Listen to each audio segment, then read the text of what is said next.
primary ignition. This is Star Wars. Look out! Core World News. You may fire when ready.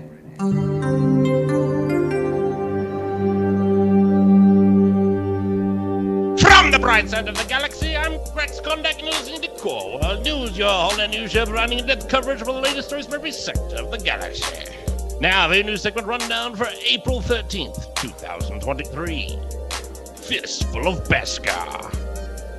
Kyber Crystal Comics Corner.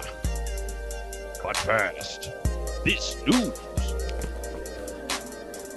All right, thank you very much, Grex. It is so good to be back again. We just did one of these a couple days ago, but it is Mandalorian time.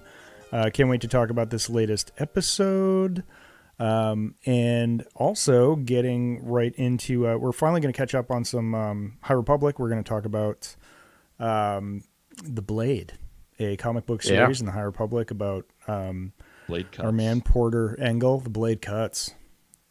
So stoked on that.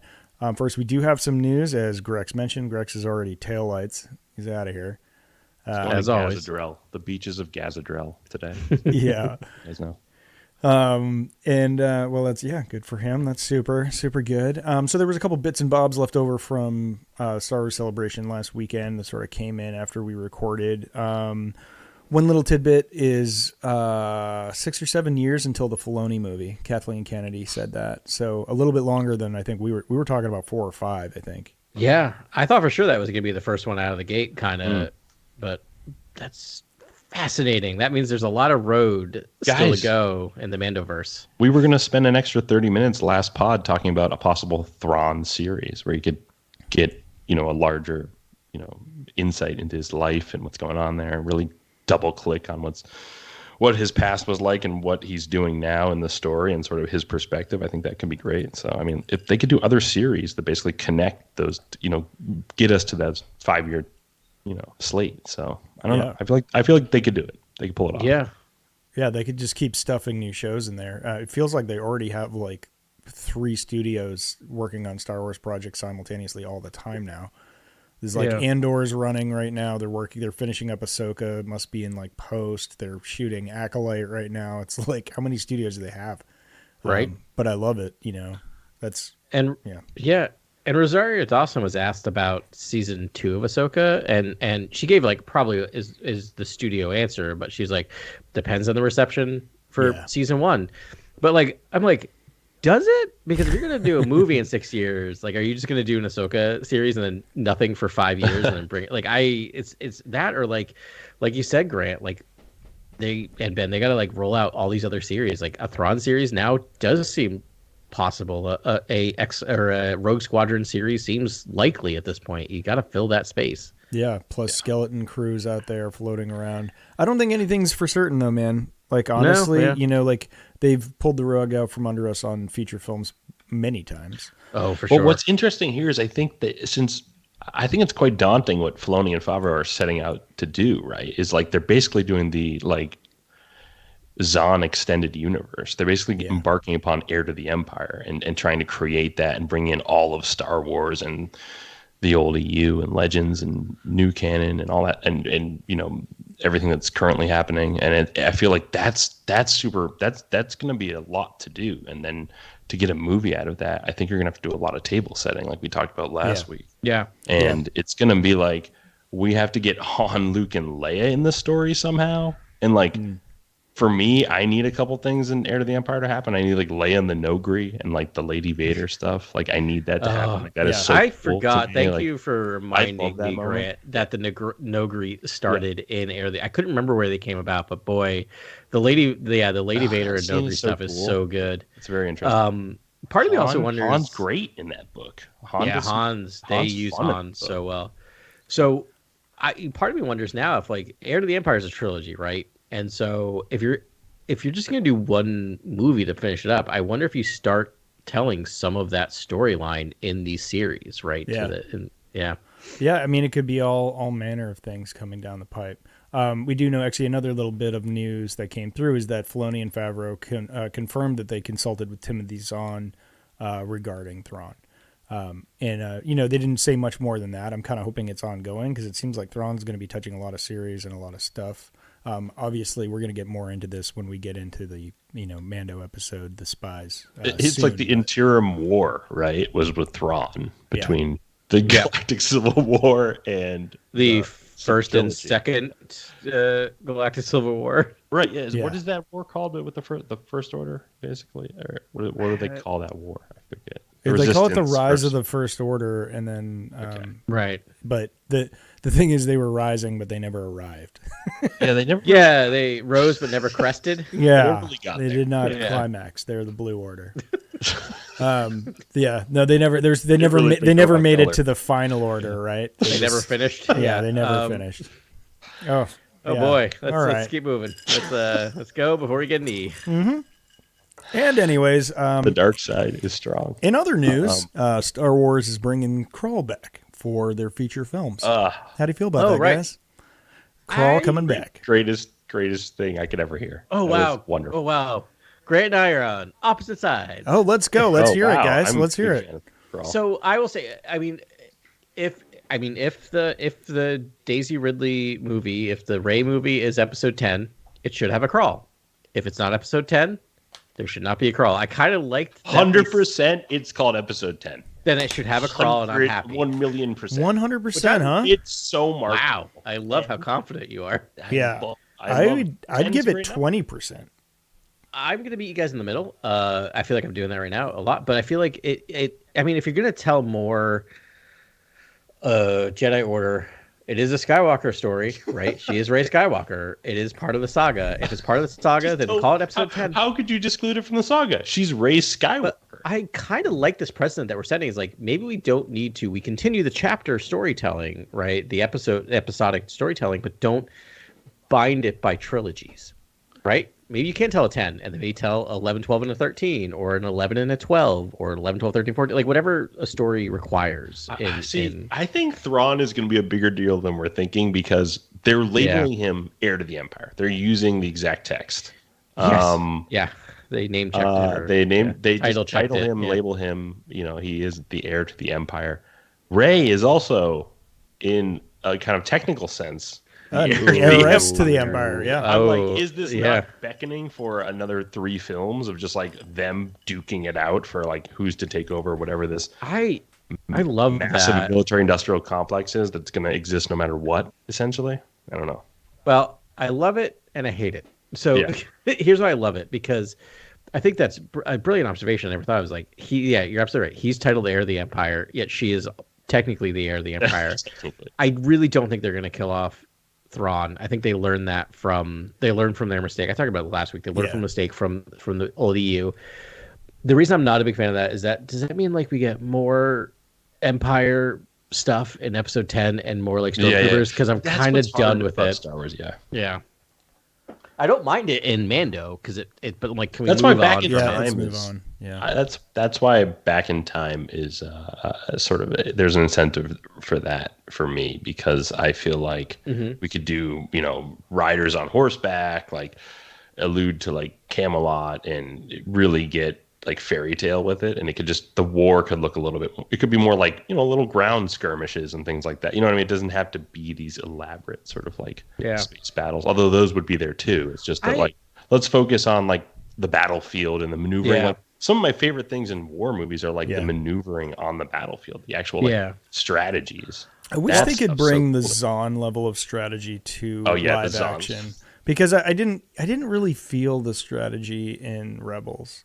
I mean, I felt the like art professor Thrawn, but like the really minute tactics, like was not there. That wasn't there.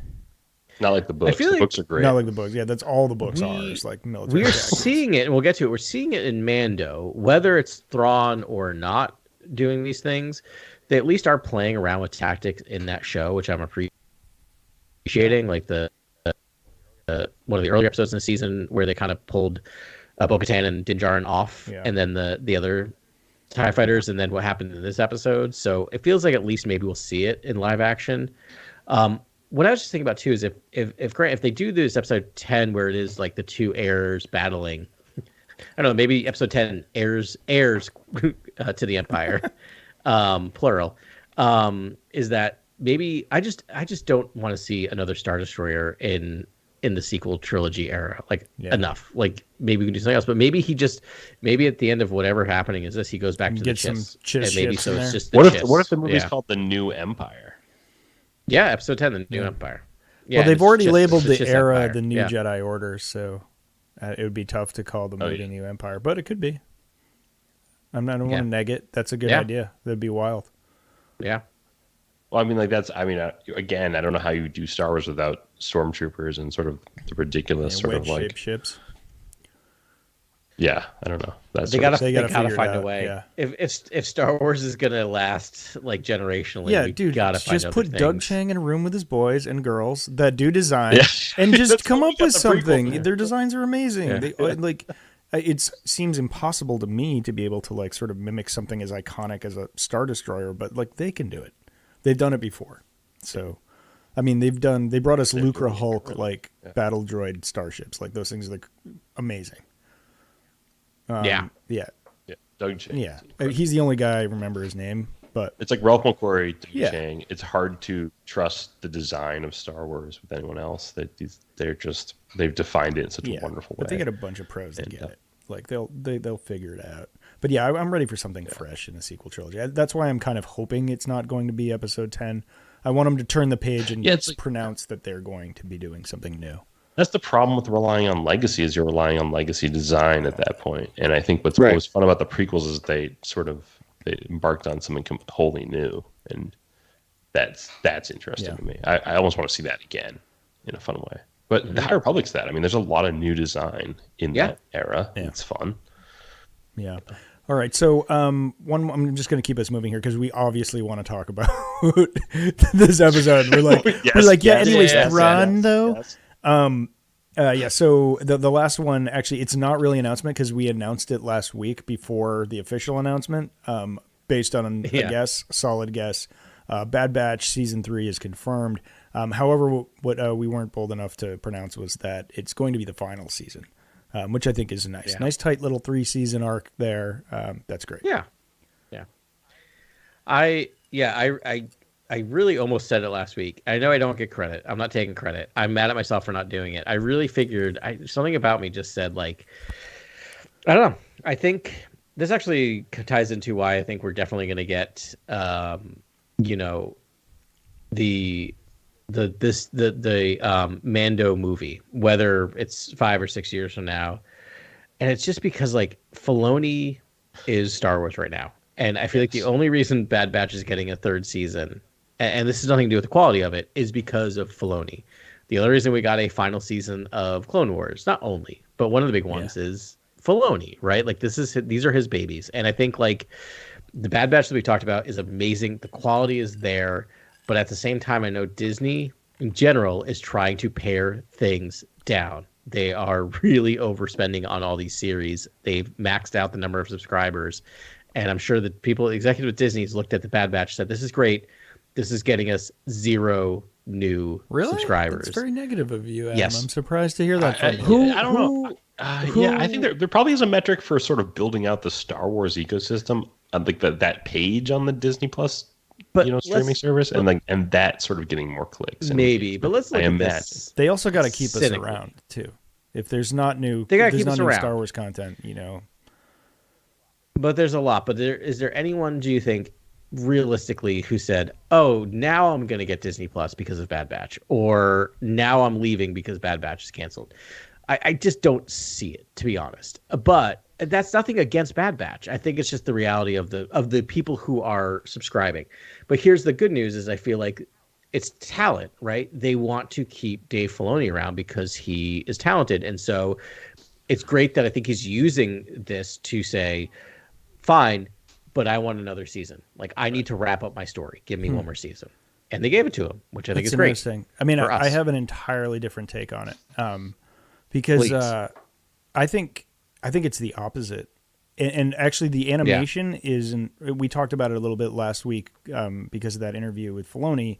The animation kind of operates on its own now. I mean, first of all, we know they always get better. They just keep getting better. So whatever Filoni's done over there to set people up to succeed is working. The animation gets better. Like, it seems like a very slick operation. And I know animation generally is really expensive because it takes so many bodies, so many, hours of work to make those things come together. But we know that they greenlit another Tales of the Jedi, and they came to him asking for it. I think they like having the animated series. It's something that they can produce in parallel. They're like, what are you sketching over there? Yeah, Dave? Serious. Can we see that sketchbook? And if he shows it to him, if he's dumb enough to show it to him, they'll be like, all right, give me 24 episodes. And he's like, oh, But I guess that's my question, is like, how much of that is them wanting animation, and how much of that is Dave Filoni wanting animation? I think it's them. That's my point, is that I think it's Lucasfilm really the force behind wanting the animation. I think, as much as like, yes, it's not, people aren't being like, Bad Batch, I'm signing up to Disney Plus. It's like an accessory. Yeah, they should be, by the way. They should be, but yeah, it's amazing. Yeah. I think it's an accessory. All those, all the animations are accessories. It's for the hardcore fans that just want content. They can produce it in parallel. It's probably relatively cheap.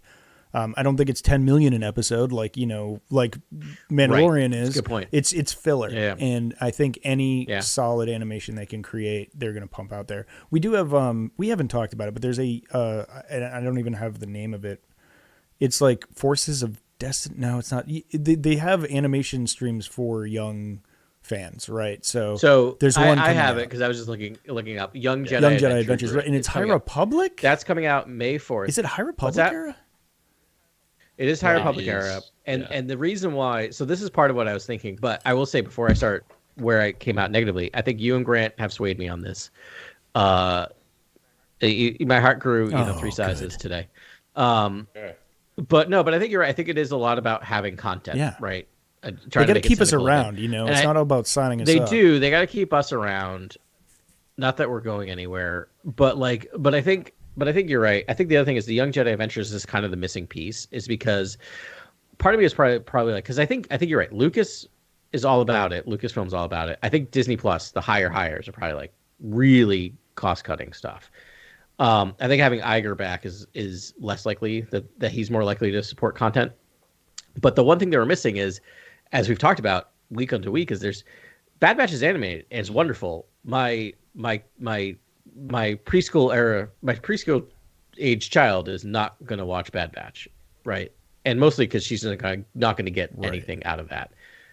But that's where the Young Jedi Adventures come. This is their first foray into actual like preschool show, which is smart. Like they're really trying to build it all out. I mean, what do I know about having like running a multi-billion-dollar company?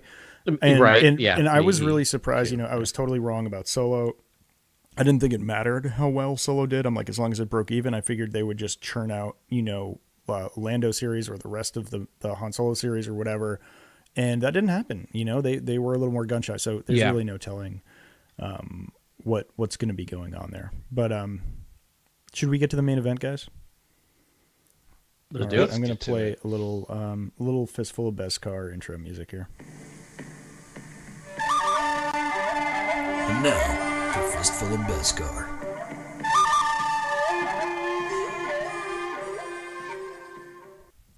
All right, Fistful of Beskar, guys. Did anyone watch Mandalorian this week? Just kidding. Ooh, yes. That's the only answer. That's the only answer. Yeah, I don't know if I watched it so much as experienced Oh my gosh. Yeah. So much to get into in this episode. Grant, you got our little. Oh, is there a summary? I think there. Chapter 23, the spies. Yes, the spies. The Morlana drama. Yeah. Plural. Mm-hmm. Okay, just throw that out there. We'll get there. We'll Rick talk about it. Famuyiwa directing. Brilliant director. Still, I think my favorite episode of all time is a Rick Famuyiwa episode. Agreed. Anyway, summary. Let's just describe the episode. This is sort of long. This is very comprehensive. This is exactly what we've watched. I'm probably missing a few scenes, especially the one where Grief hands Mando the nice wine, the Tonneray. That's actually a bottle of tequila. Right. Someone found a bottle of tequila that they Greeked for the. It made me so thirsty when I saw it. It's not in they found it. Other than that, everything else is in here. All right. All ambient noise is drowned out by the pulse-pounding electronic music as we follow Amnesty Officer Elia Kane through the neon-drenched streets of Coruscant. Kane arrives in a dark, steam-filled alley where an Imperial probe droid emerges and projects a hologram of Moff Gideon. Kane relays the intel that Bo-Katan, Kryze, and Din Djarin have united the Mandalorian factions, dispatched the pirates on Navarro, and are planning to retake their homeworld of Mandalore.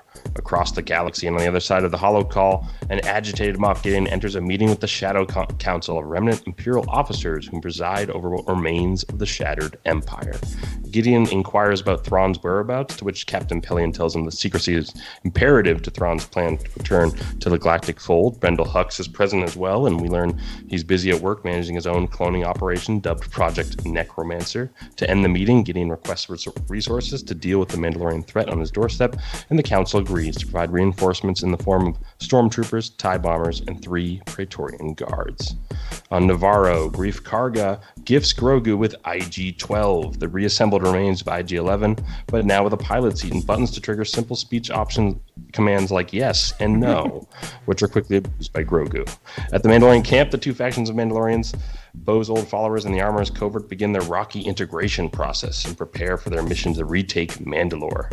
Bo leads the infiltration mission to the glassy surface of their bombed-out homeworld. After making touchdown and securing the landing zone, the Mandalorians journey across the surface until a large sail barge appears on the horizon and encroaches on their position. Tensions ease as they discover the giant skiff is crewed by grizzled and wary group of Mandalorian night owls. As they travel aboard the barge, Paz Vizsla and Axe Wolf's game of Mandalorian chess takes a turn towards bad sportsmanship when Paz challenges Wolves to one-on-one combat. The scuffle is quickly broken up by Grogu in the new exosuit. Suddenly, a giant creature erupts out of the planet's surface and destroys the barge in one fell swoop. The Mandalorians are forced to jump ship and flee underground, where they uncover the Great Forge. As they reflect on the devastation of the Forge, a swarm of jet troopers ambush the Mandalorians and draw them towards an underground Imperial installation. And more specifically, a choke point between 2 blast doors. The Mandalorians do all they can to fight off Beskar-clad jet troopers, but Gideon arrives and defeat is all but certain until Bo cuts a hole in the blast door and leads the trapped Mandalorians to safety. Their escape is only possible because Paz Vizsla makes the ultimate sacrifice, staying behind to stave off the troopers and eventually combat 3 Praetorian guards who tragically kill Paz. The end. This is the way. This is the way. Oh man, yeah. Where to start? Way to start. That's There's a lot. Yeah. In here. Where do we go? Want to go back? Do we go to Coruscant? Do we go to the cyberpunk scene at the start? I think we need to. It's just like sheer genre, like It was amazing. I think we go back further, and maybe this is, and we go back to the title. Yeah. All right. You want to start with the title? Sure. Let's do it. I mean, I know you can't really analyze the title without analyzing the whole episode, but The Spies. Yeah. Well, I Who mean, are the spies? Yeah, Elia Kane is basically explicitly doing. That's a spy. Yep, she's like she's explicit. the spy. A spy. That's a spy. We've got one spy. One spy. Yeah, she's a singular spy.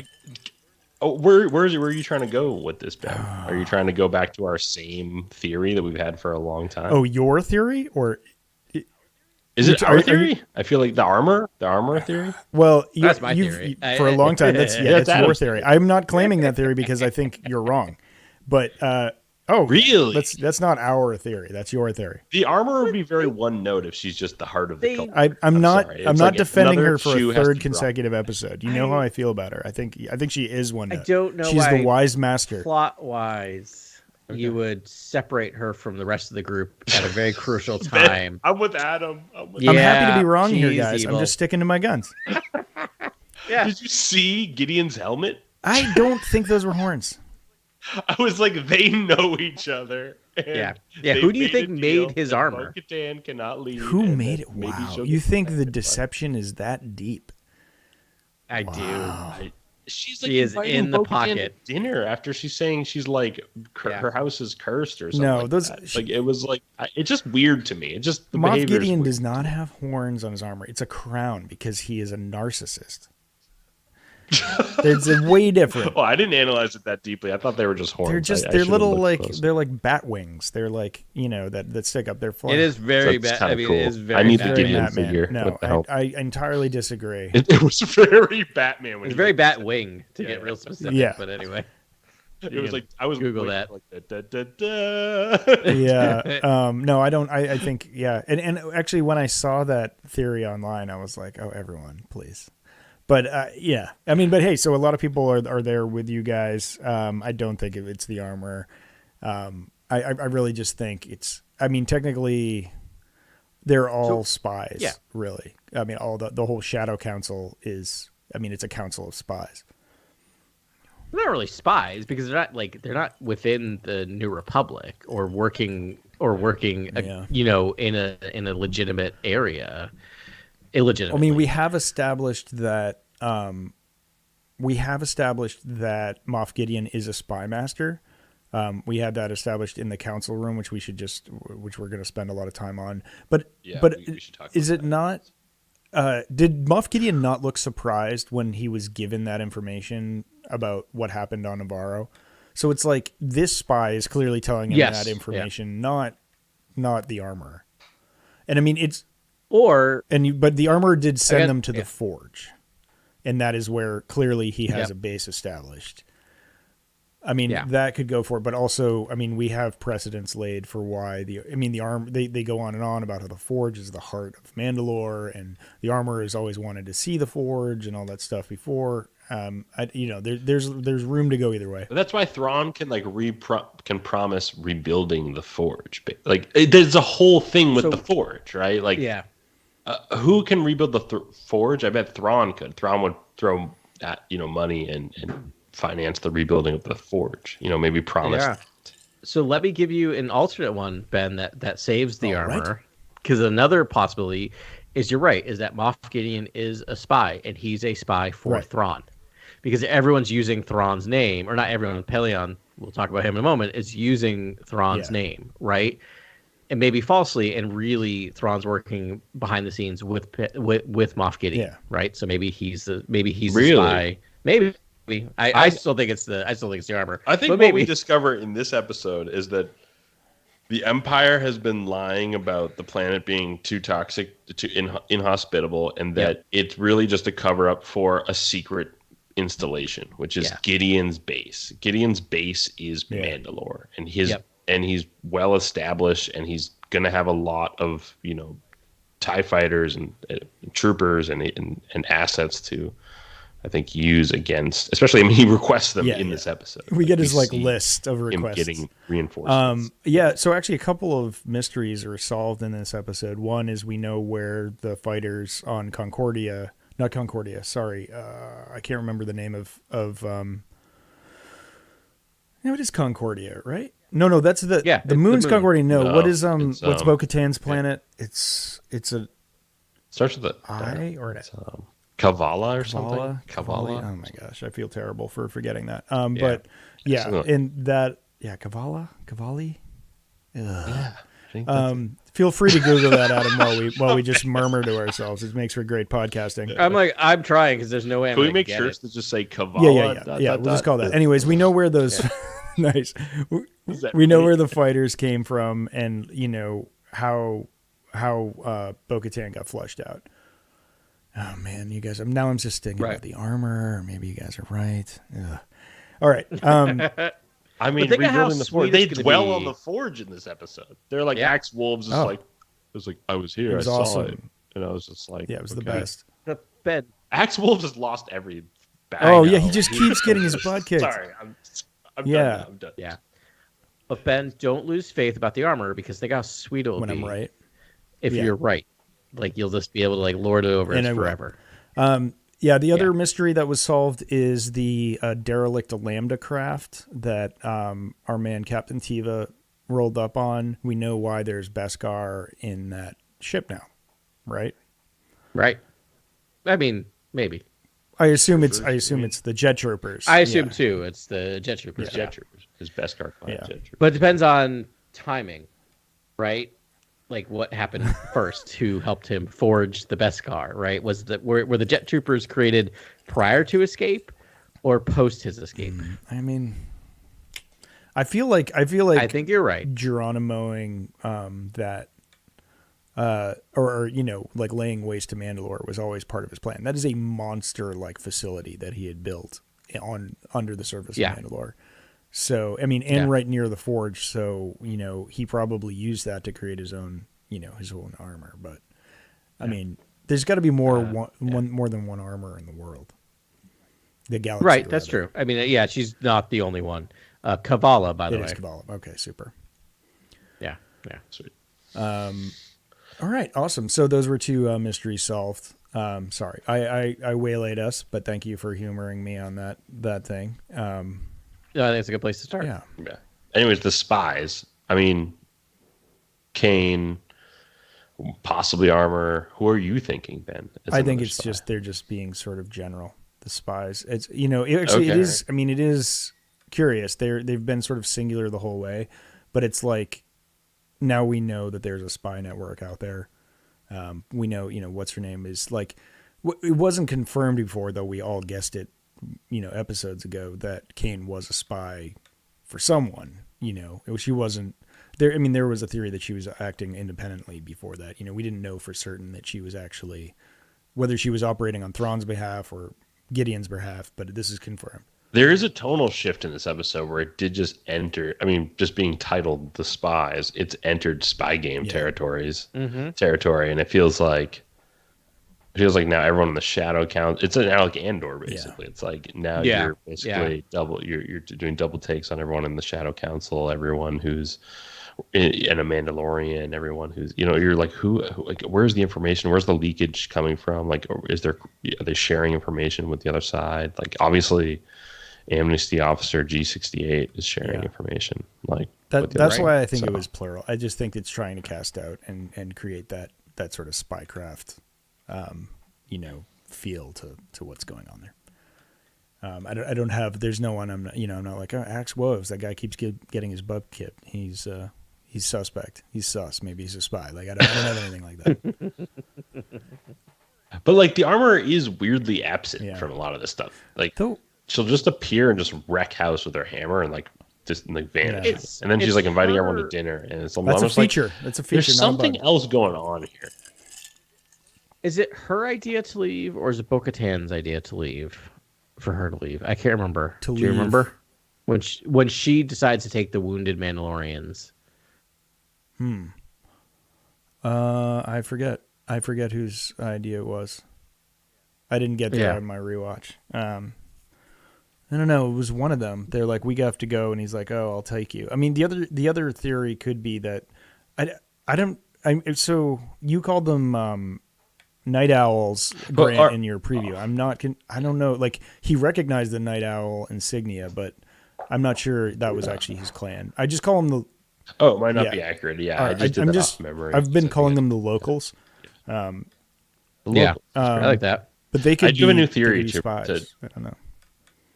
Okay. Because they're like, oh yeah, we'll take you to the forge. We go there all the time. It's awesome. And then it's like, oh yeah, that's right. It's like Gideon's good point. Yeah, but also like, I feel like what could be fun here is Gideon seems sort of seems to villainize Thrawn, or he seems to treat Thrawn as an obstacle or as an adversary, basically, sort of a nemesis like situation. And I was like he seems agitated that information's not shared with him about Thrawn, and like what's going on with Thrawn, Thrawn's movements, like his return, all this kind of stuff. Yeah. What if the armorer's deal is that she's made a deal with Thrawn to get rid of Gideon? Because she's like, Bo won't do it, Din won't do it. Like, I had to go find this guy who's gonna help me uproot him from the planet. And then like that's the thing is the armorer just makes an allegiance with Thrawn, and it's like, and Thrawn operates in kind of on a new like layer of thought, which is like he basically like might be your ally in certain moments until it's inconvenient. Right? Like that's kind of Thrawn's deal. Is like, I'm your ally for 30 minutes, and then we're enemies. It's like crazy. That's like Thrawn's whole thing, basically. Yeah. Yeah, definitely could be. I was gonna say I also wondered if like Gideon's reaction to that Shadow Council or Pellion's discussion of Thrawn was just like, you put up or shut up, right? Like I think he just does not believe that Thrawn is if he is being honest and not actually in Thrawn's pocket. I don't think he believes that Thrawn's actually back. Like it's just Pelion using the shadow of Thrawn to get things done. Yeah, I mean it could be. It obviously it's classic, Empire interpolitics, like bureaucratic politics, right? They're all power hungry, and like they seem really eager to tear down Pelion. All the other warlords are, we're in this scene now, so. Pelion is turning off that holo call and basically like turning to Thrawn, absolutely. right? He's right there.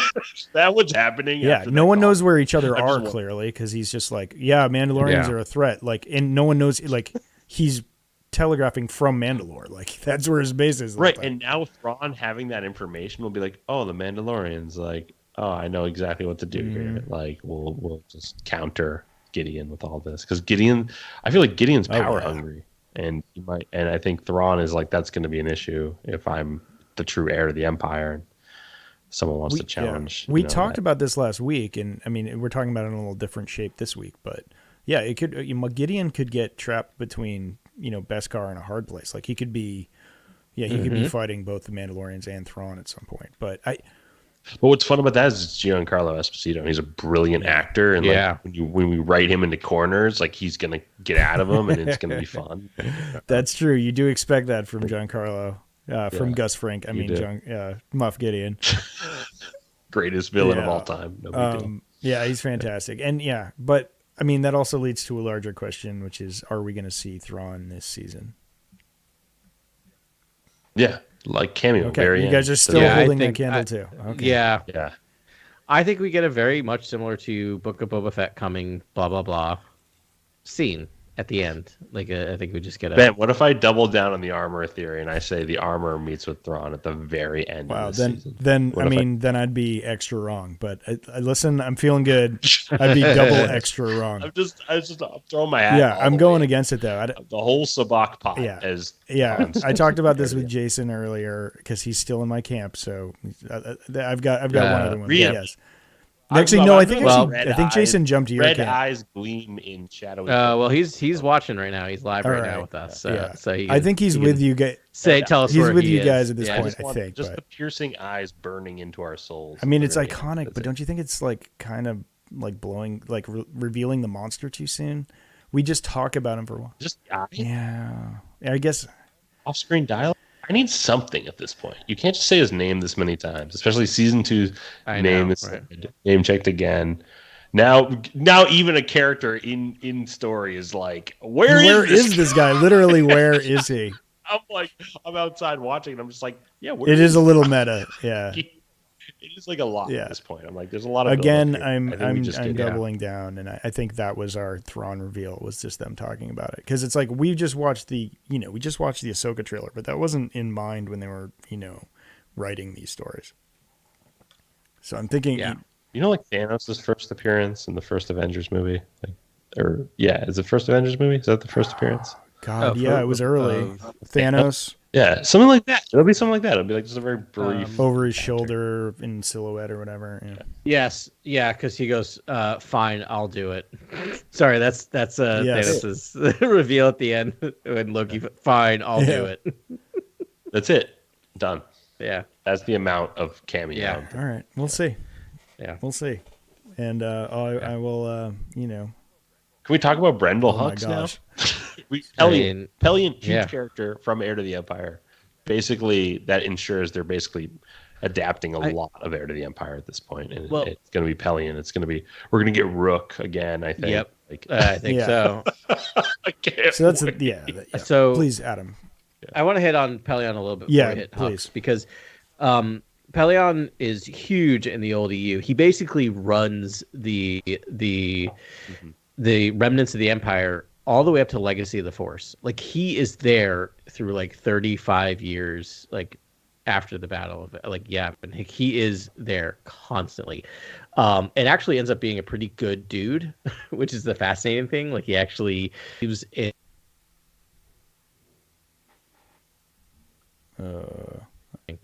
see if we get Grant back.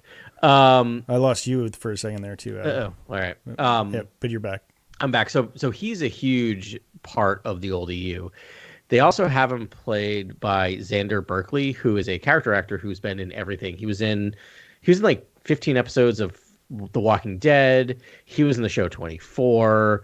He was actually in Terminator 2, Judgment Day. So it's a known actor who's like a pretty substantial actor to have for just a cameo. So I think this kind of suggests that he's going to be a major player in one of these series, and that's the other reason to believe that that's really, really important that he's going to be there. Yeah. So one thing I'd love for both of you read it, but when you make these references, maybe for me and the people at home, and mostly me, I'd love to sort of know where they are. The Pelion character I had completely forgotten about. So he's his right hand, which man is similar during this era to how we see him. Yeah, he's similar in Rebels. He does pop up in Rebels as Thrawn's right hand man. So we definitely do see him in Rebels. We see him here. And in Heir to the Empire, he's his right-hand man, and then he basically is the person who takes over the Empire after Thrawn's death in the end of that series, and is just part of that, and negotiates peace with the new rebellion. Doesn't and at some point actually negotiates becoming part of the new Republic, which is fascinating. Oh wow! That's right. I do remember at some that. point become part of it, like way like 35 years after. So it's really interesting. Yeah. So the scene, like, just to set the table a little bit for everyone, because this is an amazing scene, right? There's only 3 named characters in this secret meeting of the Shadow Council. They're called the Shadow. They call themselves the Shadow Council, which has importance in and of its own. But we have Moff Gideon, right? Clearly from we call it the Mandoverse, but it's the New Republic era. We've got Pelion, who's from Legends. Like, he's just vectoring in out of left field from Legends, but from Legends from this era. So it's like tying in these Legend stories. And then you've got Brendel Hux, which is a character introduced to us in Aftermath, which was the series, and it's bringing in the sequel trilogy. It's fascinating. So in this one room, you just have like 3 different like eras and story arcs and universes colliding. And it's pretty cool. And Brendel Hux is played by, I lost his name, but it's what's his name's real life brother? No way. Domhnall. Brian Gleason. It's Brian Gleason. Brian Gleason is Domhnall Gleason's real life brother. So they actually got like the family resemblance, which is really super funny.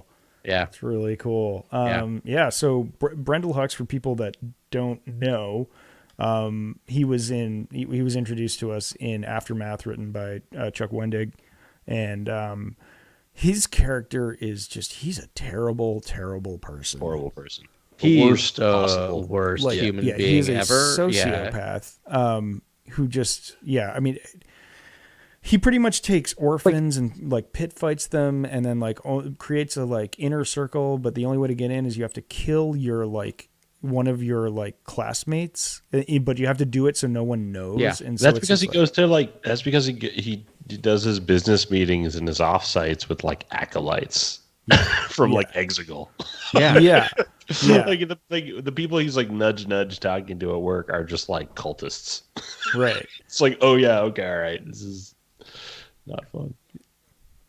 Yeah, no, I mean, you read that book, and also, is he big part of the Phasma he is book? the other main character of Phasma. Yeah. And you learn about him a little bit there.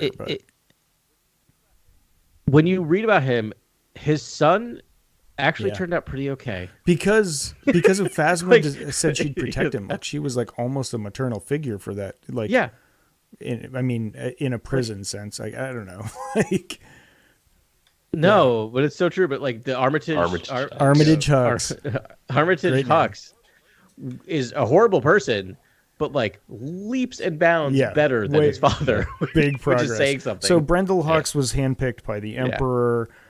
He was tasked to his job was raising and training new like officers and and military. But he survived. He had a big task in Operation Cinder, which is like the contingency plan when the Emperor dies.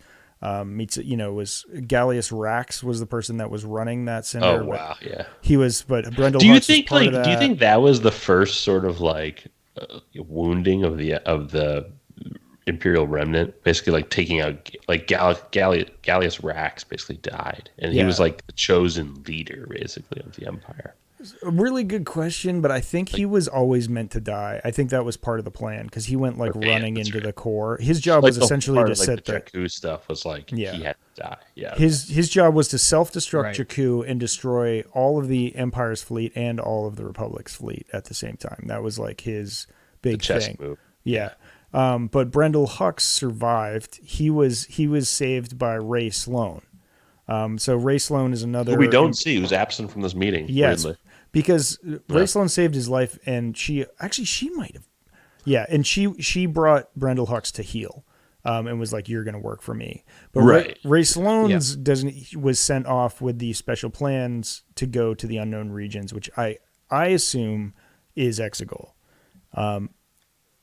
Building up the Final Order fleet, and I mean maybe something to do with the cloning project, obviously, to bring back the Emperor. Is Exegol like the Cayman Islands of? Yeah, you mean Project Necromancer? I do mean Project Necromancer, which is a little on the nose, don't you think? But a little on the nose. Bit. Is this the first time we're hearing about this? Like, yes, labeled. Yes, I just checked it. Ops project. Yeah. The Necromancer is Mandalorian Chapter 23. Yeah. Really? Yeah.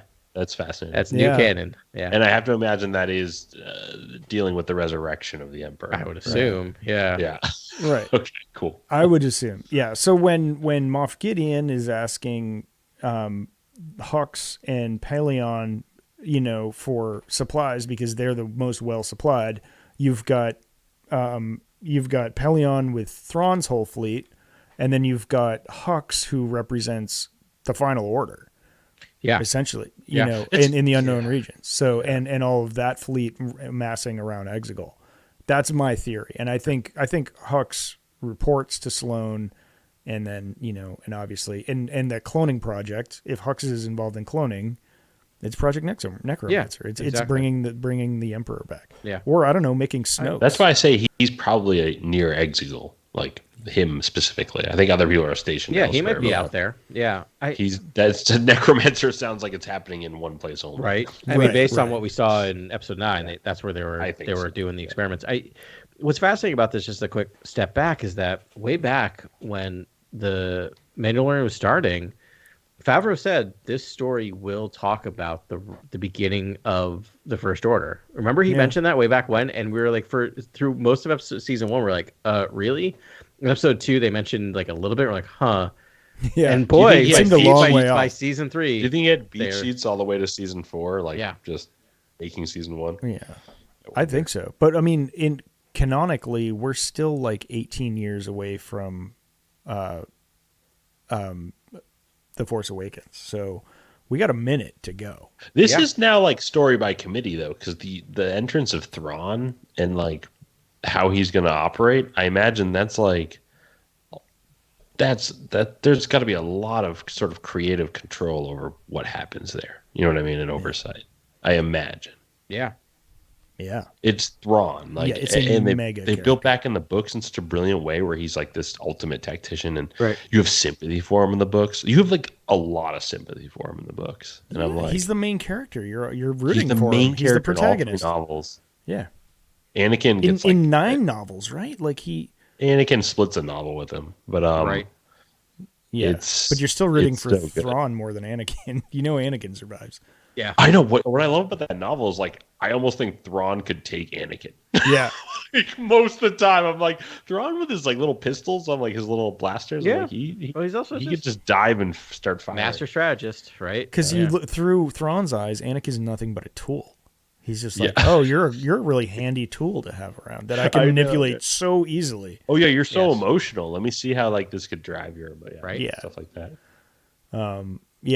Yeah, definitely loving all of those books from Timothy Zahn that are canon, and then I'm going back. I'm gonna go back. Like it makes me want to go reread those Thrawn books. Honestly, yeah, they're like, I know what happens. Like it's a lot of military maneuvering and sort of space battles and detective work, and I'm just like, but I just want it all over again. It's fun. I don't know, that thought.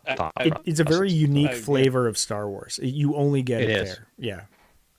It's like it's the Zahn novels and the X-Wing novels are the ones I think do the best of explaining space battles in a way that I can clearly understand and visualize what's going on, and that's why I love those. Yeah. Yeah. Alphabet Squadron's the highlight for me for space battles. Alphabet Squadron is really. Out of I mean, control. it's a spiritual successor Yeah. to Right, it is a to spiritual the X-Wing series Exactly. and like Stackpole and stuff. But yeah, Yeah. Really good point, guys. Yeah, it's awesome. So the other thing, the council. yeah, yeah. So we're 3 minutes into the episode. I know, but like the council is like It was huge. 90% Yeah. of the episode for me, Honest to God. and I have one more big question for you all, and I don't have an answer for this or opinion. So we know that Brendel Hux is, in this thing. Gideon accuses Hux of being. He's like, no, cloning is your thing, bro. I'm just a spy master. But we know that actually, and Hux accuses him of it. He's like, have you been using Pershing for your own projects? Right. And we know he has. So Yeah. what the heck is Gideon working on in cloning? That's the question that we get kind of towards the end, is that we know, like, maybe we'll just jump to the end for a second, where I talked a bit off air of like, so he name checks it later in the episode. He says by combining, was it Sith, Mandalorian, and cloning. So I have a feeling the troopers in the armor are clones of some kind. I don't know who they're clones of. Yeah, I mean, they all look Or the what same. they're clones of. Maybe they're all Boba Fett clones again. Like, who knows? Who knows? Yeah. Or Maybe. Din Djarin. Or clones. Lobot, maybe? I don't know. Yeah, right? I don't know. I wonder. He does walk by clones on the way into that meeting. Like he walks by vats of like. Yes. Yeah, there's definitely still clones. cloning facilities at this location, too. Even on Mandalore, there's a clone. It could be like, again, Tar Vizsla. There was talk of him, and like that would be interesting if he makes like a sort of Winter Soldier that's like. Oh, this that's a good call. Warrior. Yeah. Well, that's such a good call. We are so not done with Tar Vizsla. Oh, you think? Oh, We're gonna get a Dark Trooper 'Cause then it's version Paz or a Vizsla, Death like the Trooper mountain, version. basically. Yeah. post-Viz. Yeah, that could be. I just had an idea. I mean, obviously, we were not even close to it, but obviously, Din Djarin gets captured. Is he captured because they want to clone him? Yeah, maybe. Right. Though I don't know why, but yeah, maybe. I mean, because like, who's the best, man? Like, Paz Vizsla is big, and he carries a big gun, and that's great. Yeah. But like, the guy who was at the vanguard of all the Mandalorians was Din Djarin. Yes, Din Djarin. Yeah. And the guy that defeated Moff Gideon was Din Djarin, and like, I don't know. Yeah, good point. Defeated maybe. two of his like, what are those? It's a good way to commandment get troopers. the angel eyes for Din Djarin's Blondie. Like that's a it's a good way to do that. But you raise a really good question there, Ben, because I just, you're so used to watching TV and tropes happen, right? And sometimes when a trope happens, you don't question why it's happening, which is like, why is he alive? Why is Din Djarin alive? Yeah, why is he even alive? Are we talking? Hopefully we're not dealing with some like James Bond level of like, I just want to get the hero to monologue at him. But you're right. But it's Moff Gideon who has to have a plan, right? So you're right. Like he's alive for a reason, and that's really interesting. The idea of like wanting to clone him. Yeah. I can't think of any other reason why he's alive, honestly. Or unless, actually, that's not true. I can think of like 10 reasons. I mean, he's bait, how does he right? treat? He really wants. Maybe he still wants Grogu. He's Grogu bait. He's still Grogu focused bait. on Grogu, right? Yeah. He's like, you don't understand how important Grogu is. Well, is that the Jedi part of it? Because because when he's listing the things, right, we don't know what he's taking from Jedi, but is that cloning Jedi, right? Is that where that's coming from, right? It's a combination of cloning Jedi and putting them in Beskar armor. Right. Maybe he's got Mace Windu semi-alive in a vat somewhere or something. Oh my god. Maybe they're all Mace Windu clones. Windu clones. Yeah. Well, what's going on with Wayland and Mount Tantus currently in Mandoverse?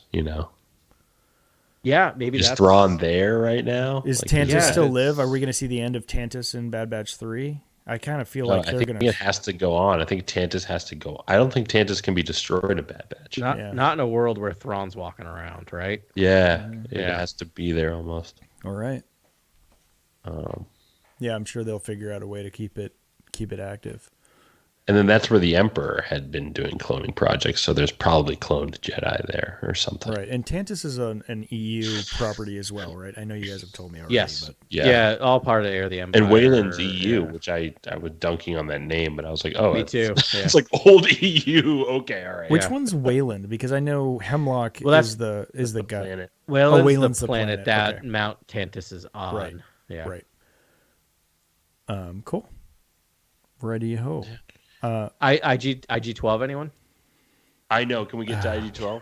I heard. Let's go.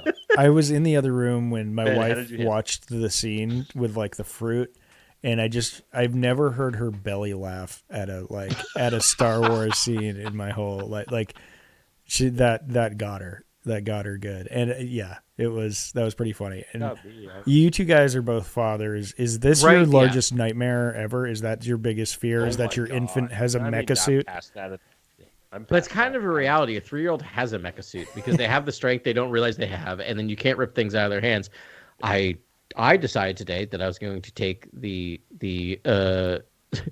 sunscreen away from my daughter, who was wanting to spread it on herself, which then led to a 15-minute car ride home of her screaming at me. It was fun. But my point is my wife and I were watching this episode, and never have I watched an episode of Star Wars and said, I feel seen. Right? But I was watching the episode, I'm like, I feel seen. Like, clearly whoever wrote this thing has a toddler, because like it is like, it feels like your toddler's in a mech suit. It's just amazing. Just the no button, smashing the no button. Oh, yeah. So good. I know, and I love just Deanne Zellin just piloting it in. Oh. Yeah. And being like, no, bad baby, no squeeze. No squeezy. No squeezy. So no squeezy. No shirts. That's going on a shirt. Oh my gosh. Those the Anzellans are so money. I'm like, that's the kind of detail that makes a Star Wars, you know. Yep. But just like on my second watch through, I did like watching the Anzellan climb out of the mech suit. Like they took the time to shoot that and like him like get on the table. I don't know. It was that made it for me. And also it was kind of funny because Grogu loves the candy dish on Grief Karga's desk, and he just like raids the candy dish when he gets to the office. Talk about how like That's Grief hilarious. is Grogu's true father. Yeah. Grief looks out for Grogu. Yeah. Grief's like an uncle, right? Like just It's like the best possible father figure. He's like, let him walk around a little bit. Yeah. Stretch legs. Yeah, but so like it's funny that the Anzellan and Grogu swap places. Like Grogu's like eating candy, and then like the Anzellan climbs out, and Grogu gets in the suit, and the Anzellan starts like noshing candy. I don't know if you got that. He just started smashing candy on the desk. I totally missed that. I got to rewatch. I will say this was. Like, I remember watching, and Carly, my wife, was ahead of me, where the Anzellan was piloting it, and I was just like, oh, so we're going to have an Anzellan piloting it? Like, it never occurred to me that it was going to be a Grogu mech suit until it started happening. And I'm like, no, what is going on? And Carly's like, yeah. Like, Carly, her brain was immediate like, oh, that Grogu's going to ride in that thing. But if you had at the beginning of the season when we talked about IG-11 making a return, and then they kind of scrapped that, which was kind of loved that idea. It's like, no, we're not going that direction. But you said, by the way, this ends with Grogu riding inside IG-11. I'd be like, that's it's ridiculous. Such a good story idea that it's like you could not. No, never would have gotten there. Oh my in a gosh. million years. This was blown for me by a coworker that's not named Grant. His name rhymes with Smryan, and and I was like, "There's no way they're doing that. There's no way they're doing that." And then I was like, and then I saw it, and I was like, "Oh no!" I love it. I love You it. love it. I think it's amazing. I want the Black Series figure. Yes, you do. I'm obsessed. Like, I need everything about this. I need What's it. the end game with this suit? The yes and no button, just 2 buttons. Yeah, right? just 2 buttons, yes and no. That's the 2 buttons. genius. That's iconic. I think 2 things. One, I think that's important because it now actually gives Grogu a voice without having to make him speak. Yep. Right? He can say yes or no. I don't think there's necessarily an end game other than it just changes it, right? Of him just being in this pram that scoots along. Yeah. It gives him a little more agency. I had a journey with this. When I first saw it, I'm like, I hate this.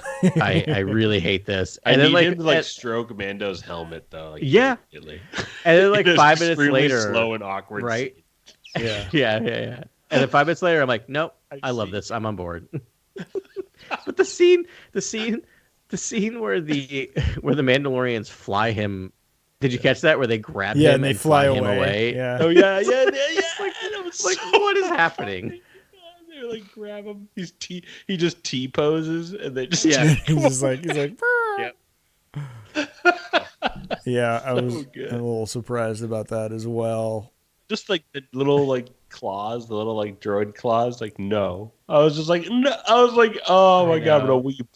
There's part of me like just watching him squeeze that fruit is like, oh, is that foreshadowing when he grabs Moff Gideon's Like head? neck. I was wow. Whenever Adam says one of these like off kilter sort of like over the top things just out, I'm like, now they need to do that. Yeah. Like now that needs to happen. Oh man. Yeah, it would be pretty fun. I mean, Grogu punching. Grogu like just going fisticuffs with Gideon on like some Skywalker. Well, that's the thing, but he can also like use the Force out of that position too. Yeah, I know. Like he's pretty OP. If he was a Terrace Kasi character, Oh yeah, Yeah, that'd be it. OP. Yeah, it'd be way unbalanced. What are you gonna do with that? So unbalanced. I was hoping for him to do some heroics at the end of this episode to help save Mando, and I was like, well, I thought we were gonna get a Force choke. Like I thought he was just gonna like choke out Gideon from like behind the How glass. about Mando turning around and being like, "You okay?" as they're like running through like the maze, the elaborate cave system. I was like, "Wow!" He's like, look, he like turns around, just stays looking eye line, and is like, "You okay? Cool. Yeah. Let's keep going. I've never seen you this tall before. Yeah. This is weird. This is super weird. I'm gonna keep running. Bye." Right? Yeah, and he's like, I know. I can only look at you so long before my brain is blown. So I'm going to turn around now. So I have a question. Actually, kind of reminds me that is this the longest we've gone in a season? When did the Mandalorian take his helmet off in season 1? Was it the last episode? Was it episode 10? Because he gets injured right at the very end of episode 9, and he takes his helmet off, and Grogu heals him, or. Yeah, doesn't heal him, right? Because Because that he in episode 8, he takes his helmet off to say goodbye. Oh, okay. That's the last time he takes his helmet off, and he takes his helmet off before then, obviously, to do the eye thing and in this. Yeah, but I just mean, so I'm trying to think, is this the longest we've gone in a season of The Mandalorian without the Mandalorian taking his helmet, like showing his face? I think so. Yeah, Like, are we gonna get through a full season where possibly Pedro Pascal was never actually on set? No, but I think what's enticing, what you're alluding to, is something very interesting for me, which is like, as an actor, you want to work with other brilliant actors. Yeah. Giancarlo Esposito is a brilliant actor. Yeah. It's an honor to work with him and do scene work with him, and I feel like I would want to come in and take the helmet off and do some stuff with Giancarlo Esposito. I think that would be fun. You guys just gave me an idea, actually. So lock tin foils into attack position. I love that. So it's like he takes his helmet off. It's like procedural, right? And then in the next episode and blah, blah, blah, I think it, whatever the scene is. And then Din Djarin escapes, but he has to tone again because he took his helmet off and he feels like he needs to take another dip in the waters. And when he does, Mythosaur. And that's how we get back to the Mythosaur under there. Wait, did you guys think the Mythosaur was the creature? I did it for a minute. Yes. Yeah, I thought for sure it was going to be, and then I'm like, oh, I guess it wasn't. It was just some other giant beast. No. Okay, I guess it's just it's bigger than the Mythosaur. Yeah. Whoa, that's huge. Yeah, it's massive. And I feel like at this point, Filoni and Favreau, and I guess we got to lump Famuyiwa in there too, are just trolling us with putting a giant monster in every episode, because there has been one in every episode. Yeah. If there wasn't creatures in the Famuyiwa episode, I'd be a little upset though, because again, not to get like, I might get emotional. I booted up Mando the other night and just like watched episode 2 of season 1. Yeah. It's so good. Still my favorite episode. Yeah. And it's so good, and just the creature work is so good, and just the jowl, really all that stuff is so good, and I just kind of love that little encapsulated story of just Grogu and Din, like very small scale. Like that's what I think he did so brilliantly in that episode. And so I just love.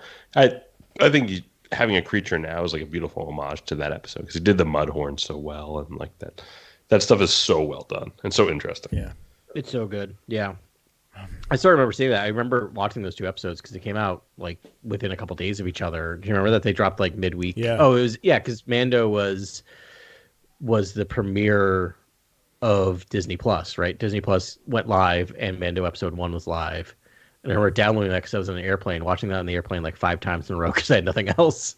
Yeah. And then I remember being in the hotel room like 2 days later when that second episode dropped, and I'm like, I can't believe this is even better. And then sat in my bed and watched it 3 times in a row. The beginning is like Dances with Wolves too. It's like Kuil is like just like hang tight. The Jawas just want like some food, like trade food with them. That might work, like it's just like listen to them. I was like, it was so interesting. It was about just listening, and it was so cool. I just thought the messages were great, and I loved that sort of pared down story. It's wild going from that, like to think that we went from there to here. Yeah, right? Uniting the Mandalorian factions. Yeah. I feel like that didn't hit as hard as I almost thought it would. You know what I mean? Like I almost think rallying speech, I almost like rousing moment, all the Mandalorians just like war crying to like doing some large war cry or chant of some kind. You know what I mean? Like everyone's like, don't you think okay, that should be a cool. bigger moment almost? It's just I think part of what we're seeing is the issue of 8 episode seasons, right? Of just, which is, there's good and bad to that. And also, I will say it again, I think a lot of what's happening this season was supposed to be happening in another show. So I think we're getting a little less time with the Mandalorian plot that we would have gotten if Rangers of the New Republic happened. Interesting. Yeah, maybe because it's moving fast. You're right. Like I could have taken I could have used a whole episode of the 2 factions coming together and hashing out their differences. Like and like understanding, like talking about the fact that they're not taking their helmets off, and having some dissension at first, and then like sort of like talking about the way, and like not settling it, but like them being like, okay, now at least we understand what the way is, and like. Right. That was one of my favorite. That was religious commentary in that moment too, where Paz is like, "Hide the children. Yeah. Don't let them see this." Yeah. It's like, oh my God. Don't let them see Mando on Mando like destruction. Don't let them see that they can actually take their helmets off, and it's fine. Oh, okay. Yeah. Yeah. Like it's very interesting, and that's another reason why I wonder if you're right. If Din Djarin ends up taking his helmet off in the next episode, will he still feel that same pull to put it back on now that he's sworn allegiance? With this villain who's taking it over. Yeah, I think he'll be like, "No, this is fated. I'm going to take you down, and I'm going to redeem Mandalore itself, the entire planet." Yeah, I don't think about a speech to Bo-Katan, right? Saying it's not about this is all I know, but you are a Mandalorian. It's about honor, right? Like you could see him in his own speech to Bo-Katan, right, reassessing what it means to be a Mandalorian. All right, at the end of all of this, good point. Bo-Katan and Din, does one live and one die? There's really just a part of me wondering. Just wondering. I don't know, but there's a part of me. Is there a tragedy here? I'm just wondering. Yeah, do you do something really gutsy or ballsy like season 1 of Game of Thrones or book 1 of Game of Thrones, and does Din Djarin not make it out of this? Right? I doubt it, but you could do it. Man. That shadow is in my head, but I really hope they don't do it. Like those two have to make it because you love them as the audience, and it's like. But as a storyteller, do you want to craft a tragedy or an opera of some grandiose scale? Like, do you want to have one of them go, but it's like this big moment and for a major reason? If he is now, if the role he is serving is now the mentor and teacher of Grogu. Mentors and teachers do not fare well in the Star Wars universe. That's a really valid point. I'm trying to think of every example of it, and yep, all of them. They all die. Obi-Wan, Yoda, Luke, Qui-Gon Jinn, even Han. If you think about it, from like episode 7, that ended. Oh wait, Leia, Tobias Beckett. Yeah. One teacher. Yeah, name one that lives. Yeah. Oh. have not thought about that. Oh my gosh! Wait, no, we can do more. From Rogue One, Cassian Andor. Yeah, Cassian. I mean, everyone, but yeah, Saw especially Cassian. Gerrera. Yep, Saw Gerrera's gone. Yeah. Caleb Doom, aka Kanan Jarrus. No, right. Good call. He's gone. Yeah. Luthen's still in there though, guys. Luthen Rail's still alive. I mean, for now, so far, but we're between seasons. But he's not making it out. He spent his last monologue telling everyone how he's about to die. Like, oh yeah, that's right. His life's miserable. That's right. Yeah, he's already dead essentially. Yeah. He communes with ghosts. Yeah, he shares his dreams with ghosts. Yeah, Anakin dies, right? If they go from him as Ahsoka's teacher. Leia Skywalker. I mean, everyone dies eventually. Like, we're talking about entire lifetimes here, but yeah. Yeah, but it always seems connected to when they become a mentor. Yeah. Not that protocol droid on Navarro. He's safe. Or she's safe. Yeah. Yeah. The protocol droid on Navarro? Yeah, the one that's always telling Grief Karga the obvious things. Oh, yeah. Wait, isn't there a teacher one though too? The teacher droid. Oh, the teacher one. I don't know. They might have gotten wiped out by the pirates. Yeah, might have gotten taken out. That's true. Oh gosh, wow, this really took a dark turn. Sorry, guys. No, I just all right. So I'm gonna bring it back around. That was amazing. But I think dollars and cents. You don't kill Din Djarin. Yeah, I think that. I think you lose viewers if you kill Din Djarin. Din and Grogu wandering. Yeah. Warriors forever. At the end. Forever. Yeah, forever. That would be great. That would be the ideal ending for me as a fan. But I entirely agree with that, and I also want Din Djarin to be the Mandalore. You know what? I don't even mind if Din goes back to that planet that's in the first Bryce Dallas Howard episode. What was it called? Oh yeah. Yeah, I forget what it was called. Oh, okay. That planet and settles down. Yeah. Like that's almost like the ending. That would be the perfect ending for me. I'd be like, perfect. They're safe. Right. The Seven Samurai. They're safe. Planet. They're happy. Yeah. They're hanging out. Yeah. Do we know who's directing next episode? Isn't it Rick Famuyiwa doing both? I think he's doing so, both. right? Yeah, he did the first two boy. and the last two, I think. Yeah. Or the first one and the last two. And it is in good hands. Yeah. Yeah. It's going to be a Directing hell of monster an episode. episode. Yeah. If he who better to do the Thrawn reveal? I'm just gonna throw that out there. Who better? Agreed. Who better? Who better? I think Filoni's going to do the Thrawn reveal in Ahsoka. I mean, you got to set up the next tease thing. You got to set up the next thing, and the next thing is Ahsoka.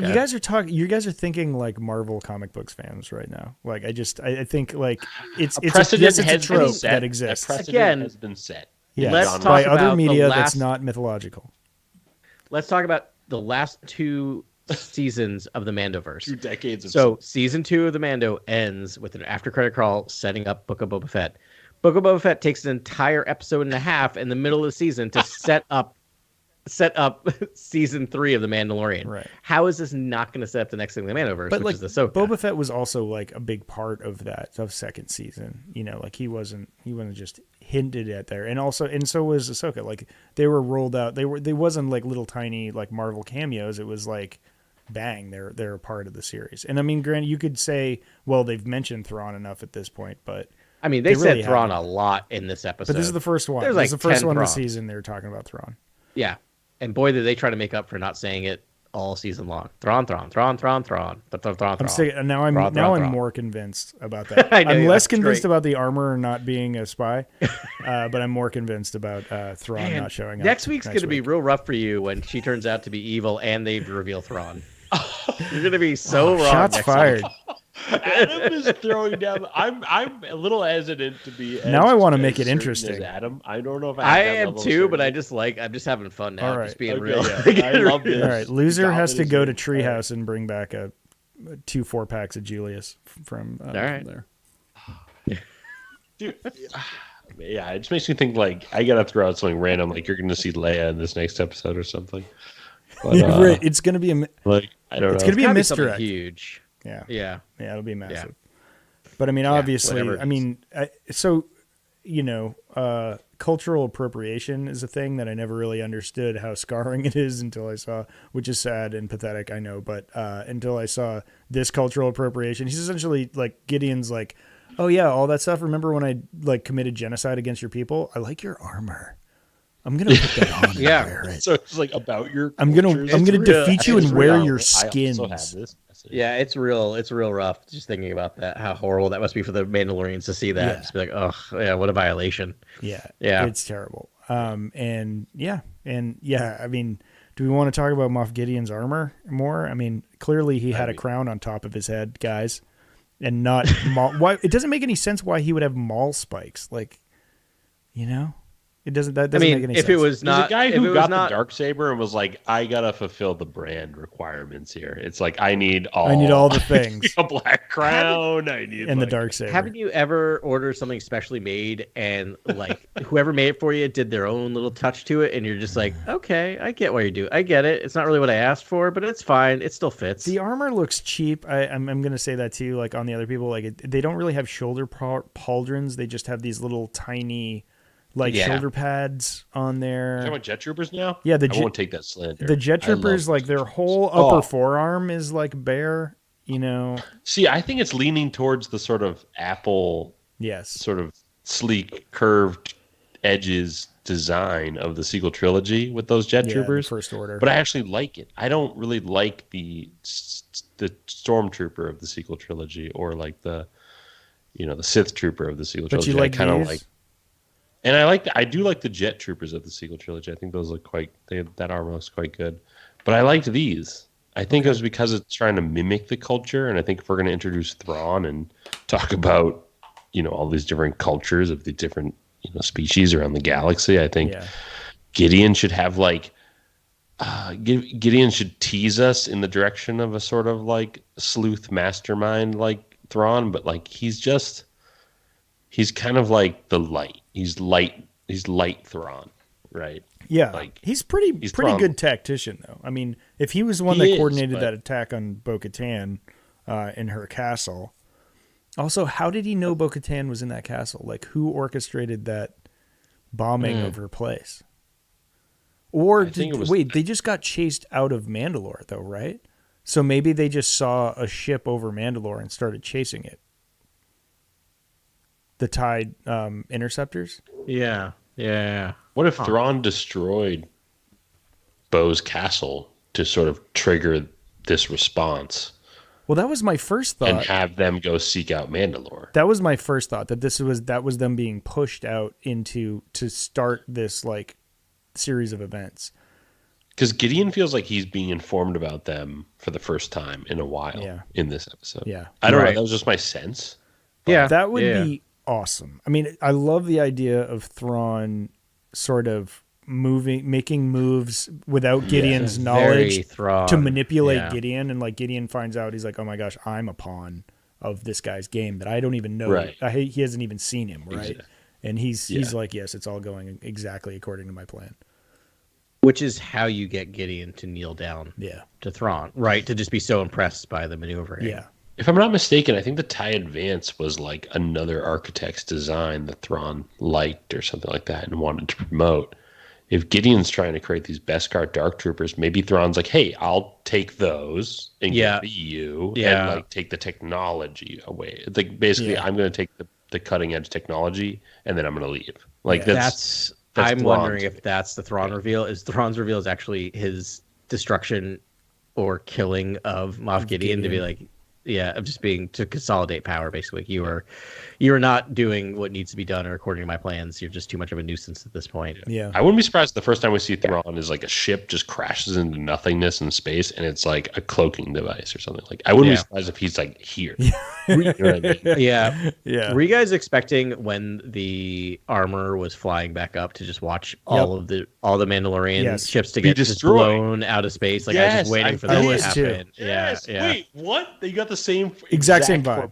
All of us. Yeah. Exact same vibe. Because they were beats and was like, oh, they're like, why did they even show it if they wasn't going to get attacked? But the camera even hangs on the armor in that moment. Yeah. Like going back to the fleet, and I was like, oh, like she's gonna get blown out of the some sky. Larger orchestrated plan. Like to me, it would be so interesting if there's something else going on in this season, which is like, I feel like we're really going after character motivations and a lot of zigs and zags in the storytelling. But I'm like, maybe there's something else on the exterior of this story that's going to be explained later. That's going to be, oh, okay, that's why the all these larger story beats actually make sense now. It's like, oh, okay, someone was pushing them off Kavala to go explore Mandalore and push them towards taking down Gideon. So so Thrawn could be like, oh, I have like this, I have the Mandalorians who are gonna.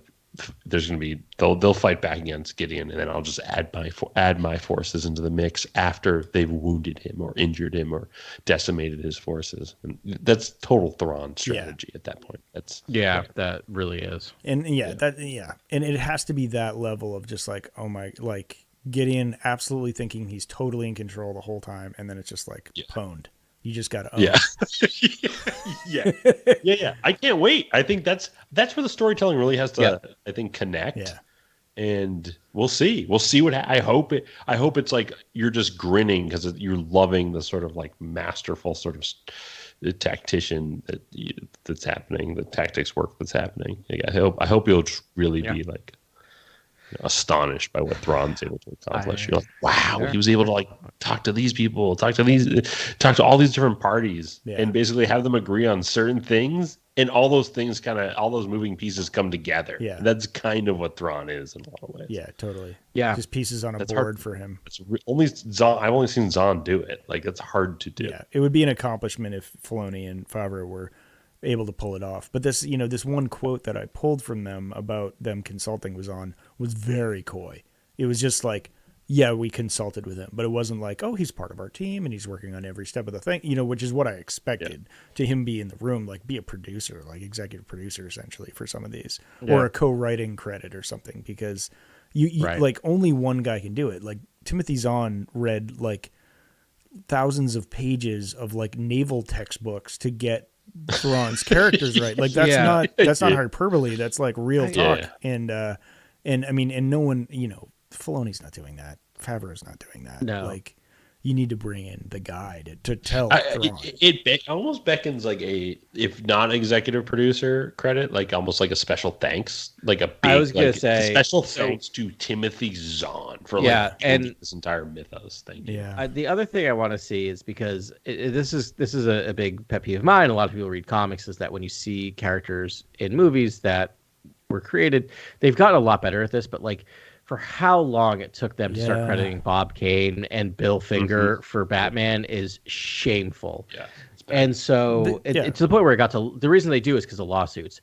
But I really, really hope that they just say Thrawn, based on characters created by Timothy, like Thrawn created by Timothy Zahn. Like just give him the creation by like. Well, they credit George at the very least created by Timothy Zahn. Yeah. Like at some point in the credits, you're like, whoa, cool, that's great. They could. I mean, they credit George Lucas with every show. Every episode they say based on story created by George Lucas and Timothy Zahn. Yeah, that's what I mean. Bang, and Timothy Zahn. Bang, right there. Yeah. That page. Put their names together because they deserve it. Yep. Yeah, that'd be great. It puts them in the same tier of just excellence. Yeah. Yeah. That'd be great. or maybe the next page, whatever. Where are we now in the story? Are we at? Are we finished? I think we've kind of done it, man. I mean, there's other things if you want to get into. Yeah, I mean, Dr. Pershing. They left the door open for him to come back, right? So sure, like you guys did call about that. You're like, oh, I'm not done with Pershing, and I did think he was kind of done, but they left it's the a door mad open. Scientist. It's kind of a trope. I think it might be a trope. Yeah. Like think about the trope of what he represents in the story, and I'm almost certain he's going to fulfill that. Yeah. He's going to be real damaged and still working. He's going to be like, this crazy clone is cool, right? And they're like, I don't know, sick it on the Mandalorians. Yeah, right. I don't know. You know what I mean? But I think that's why. I think that's the beauty of it is the reason why we get Snoke is because they fried his brain, right? Like he would have been able to make a perfect clone of Palpatine if they didn't, fry him. Yeah. It's like we get the Grogu DNA into something, but it's gonna be ravaged. Like it's gonna look. Yeah. It's not going to be malformed. That's the thing, though. Like we did, I guess so. That's it. I guess he did announce it. He's like, he's going to make Sith troopers, but it's like, okay, yeah. I mean, maybe who knows? Maybe those are the people in Exegol that are like wearing the cloaks or whatever because they're all ravaged and look terrible. Yeah. So Alien 4 is a very bad movie, but there's a scene. They bring, but spoiler alert, they bring Ripley back through cloning, and there's an amazing scene where she goes in. Sure. like, and sees just all of the previous clone versions of herself, and it's really upsetting. It's a really upsetting scene. Greatly, like, a wonderfully done upsetting scene. And just to watch like Grogu walk through, like, or then walk through, like, just seeing deformed Grogu clones, would just be, they would never do it, but it'd just be like, oh boy, oof. Yeah, that would be rugged. That'd be pretty rugged. Yeah, I said it. Please don't do it. Yeah, I take it back. I take it all back. Oh my God, I do think Grogu might be in danger though. Yeah. I definitely like, think I am gonna worried be, about this. Yeah, I think there's. James I'm Green worried and about. all the battlefronts, and I'm just like, can we just? Why are you bringing the leave him a baby? brief? Yeah. He seems to Yeah. be happy with the Anzellans. Like, I don't get. It's just his obsession about him being a Mandalorian, right? Yeah. This is what you do with Mandalorian kids. he's a but I feel foundling. like, You're in. We're counting you in, yeah, kid. I know. I just, part of me wonders if that's not how this season, the Is it not cliffhanger of like the a- is season it not like- ends. Yeah. Is the I don't want to label it a problem, but is there like almost like a tonal dissonance when it's just like we're going on all these crazy sort of adventures, but you're a baby. Yeah. But I think they're almost this trying. moment, it's like he turns and talks to him, and you're like, Grogu is like very fragile. I feel like if something happens, like he might just he gets swallowed immediately by any kind of creature. Yep. So two things happen this season I think is interesting, which are completely kind of disconnected. But I think one of the things they're doing is they're upping his force abilities to kind of maybe make you feel more comfortable that he has control over the force, can protect himself. Then in this episode, they double down on him being a toddler with the yes/no thing. Yeah. And like grabbing fruit and stuff, where I'm like, oh no, he literally is just a 2-year-old, and now you just have a 2-year-old in like a battle and saying like, are you okay? I'm like, no, he's not okay. He's a 2-year-old. He's 2. Yeah. Yeah. Yeah, but I mean, the thing is like he doesn't want to be apart from Din, and Yeah, Din is that's like, true. well, if you're going to be with me, you're going to be a Mandalorian. He chose the way. He could be chilling with Luke Skywalker right now. Yep. No, it's as much as I feel that way. It's just like, That it's also episode like, is great, by the way. it's a baby space wizard. Yeah. It's fantasy. I just get over it real quick. Like that episode of Book of Boba Fett. Is episode, was it 6 or 7, whatever that one is, where he's training with I Luke? think it's 7. Yeah, That might be. That's my favorite episode. a lot of Yoda talk All in that episode. Disney Plus streaming. I love that episode. I mean, it's one of the best episodes of Mandalorian. It really is. Yeah. It's so good. It's so good. Is that a bench? And the droids just like start building a bench. Right. It's like I that forgot line about is that. so good. Oh man. And then just sitting and like looking at the temple and like Ahsoka appearing and being like, "It's a temple, like where many students will like learn to be Jedi someday." I was like, "This is so epic. This is like lore. Yeah, This is what I care about." yeah. I mean, that alone ties it to the sequel trilogy right there. That was so great. But Those all the droids. he's like, well, that Luke got droids to build the temple, basically. Yeah. Don't you This think is- Ray, or we're like almost dismounted and like doing the next segment. I know but some like, people don't, like High Republic here. but don't you wonder if Ray builds her new Jedi order on the same planet to fulfill that prophecy of Luke saying many people will become Jedi here? Like, anyway, like it. just a thought. I like it. Yeah. I like it. I'm wondering if no, they wouldn't do Tython and then Tython. But they could Maybe. do that. No, they're interconnecting everything, Yeah. so I wouldn't put it past I think Rey should go to Dantooine. I want Star Wars to get them. weird. Yeah. Agreed. I want Dantooine. All right. I want to go back and be like, the Jedi were chill when they were on Dantooine. They lived in like big stone spheres with like bonsai trees. It was cool. That'd be sweet. It wasn't like, I don't know, all ornate. Sort of. Have Ray get all Frank Lloyd Wright on him. Yeah, just get real like minimal. Yeah. Modern, mid Mid mod. That'd be great. That'd be great. All right. Hey, this episode's amazing. Next week we'll probably talk ad infinitum about the only thing we have planned is the finale for Mandalorian. So we'll wrap up all our thoughts there, and I'll dance on your graves on 2 theories, and it'll be a lot of fun. But for now, we have got a little bit of Kyber Crystal Comics Corner. Kyber Crystal Comics Corner! Alrighty, right. Either you guys do. So this is going to be The Blade. We're going to cover all 4 issues of The Blade. It's a nice, concise little run here for the High Republic about Porter Engle, who is the Blade in Phase 2 era. So way back in the Wayback Machine. Yeah. On the way back. The way back. Yeah. Sick comic, and I think Grant, you've got another little synopsis here, doing the hard work for us all. This is quite possibly the most incredible Star Wars comic ever. Charles Soule, baby. Like, I absolutely adore this comic. Yeah, this is Charles Soule. This is the Blade, set in the era of the High Republic, where much of the frontier remains unexplored. Two of the most prolific Jedi of their generation, Porter Engle and Barish Sylvan, answer a petition to break a siege on a remote world of Gansevoor.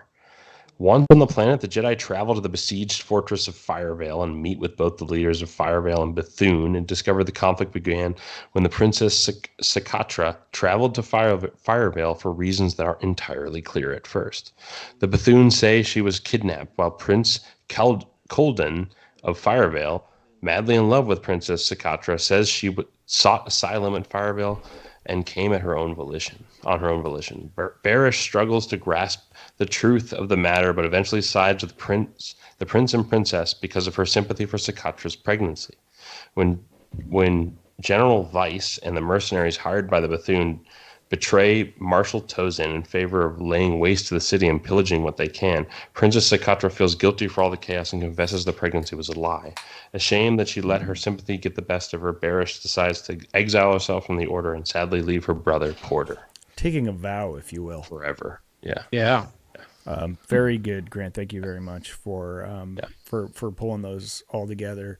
Grant, I know Porter Engle from the moment he touched. I think the first book. You were in love with this character, right? Well, to me, I love Porter Engle, and I love cooking soup. I love a warm broth. Yeah. I love saber fights. I love the lightsaber. I love his mantra on the Force, where he's like, "The Force gives me speed. The Force gives me strength." I was like, if I see that in a movie, I am revving my fist. Anyways, that character is incredible.